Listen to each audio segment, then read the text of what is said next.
Hello and welcome to zero electronics. അപ്പോൾ ഇന്നത്തെ video കൂടെ നമ്മൾ നോക്കാൻ പോകുന്നത് ലൈറ്റ് ഉപയോഗിച്ചുകൊണ്ട് എങ്ങനെയാണ് ഡാറ്റ ട്രാൻസ്മിറ്റ് ചെയ്യാൻ പറ്റുക എന്നുള്ളതാണ് നമ്മൾ നോക്കാൻ പോകുന്നത്. സോ ലൈറ്റ് എന്ന് പറയുന്നത് ഒരു ഫോം ഓഫ് എനർജിയാണ്. അതിൽ ഒരു എനർജി ഉണ്ടാവും.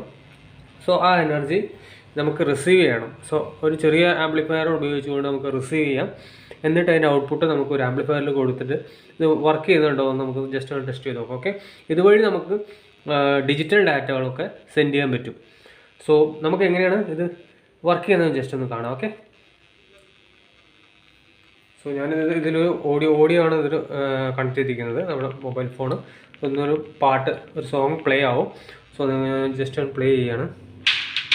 സോ നിങ്ങൾക്ക് കേൾക്കാം, ഇവിടെ സൗണ്ട് പ്ലേ ആവുന്നുണ്ട്. ഇതൊരു സ്പീക്കറിലാണ് നമ്മൾ കണക്ട് ചെയ്തിരിക്കുന്നത് കേട്ടോ. സോ ഓക്കെ, സോ ഇനി നമ്മൾ ഇവിടെ ഡിസ്റ്റർബ് ചെയ്യുകയാണ്, കണ്ടില്ലേ. സോ ഇതിൽ ലൈൻ ഓഫ് സൈറ്റ് എന്ന് പറയുന്ന ഈ ഒരു ലൈൻ ഓഫ് സൈറ്റ് കട്ടാവുന്ന സമയത്ത് ഡാറ്റ ഇതിലേക്ക് റിസീവ് ചെയ്യില്ല. സോ അതാണ് ബേസിക് ആയിട്ടുള്ള ഒരു ട്രാൻസ്മിറ്റർ റിസീവർ പ്രൊജക്റ്റ് എന്ന് പറയുന്നത്. നമ്മുടെ ടി വിയിൽ റിമോട്ടിൽ ഉപയോഗിക്കുന്ന അതേ ടെക്നിക്കാണ് നമ്മളിതിൽ യൂസ് ചെയ്യുന്നത്.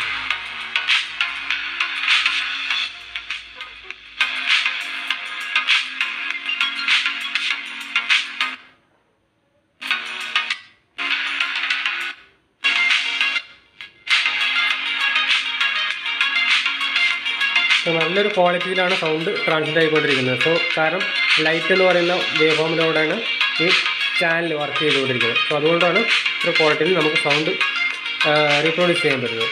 ഓക്കെ, സോ ഇതിൽ ഫുൾ ഡീറ്റെയിൽസ് നമ്മുടെ വെബ്സൈറ്റിലുണ്ട്. സർക്യൂട്ട് കാര്യങ്ങളൊക്കെ നിങ്ങൾക്ക് വെബ്സൈറ്റിൽ കിട്ടുന്നതാണ്. ഓക്കെ.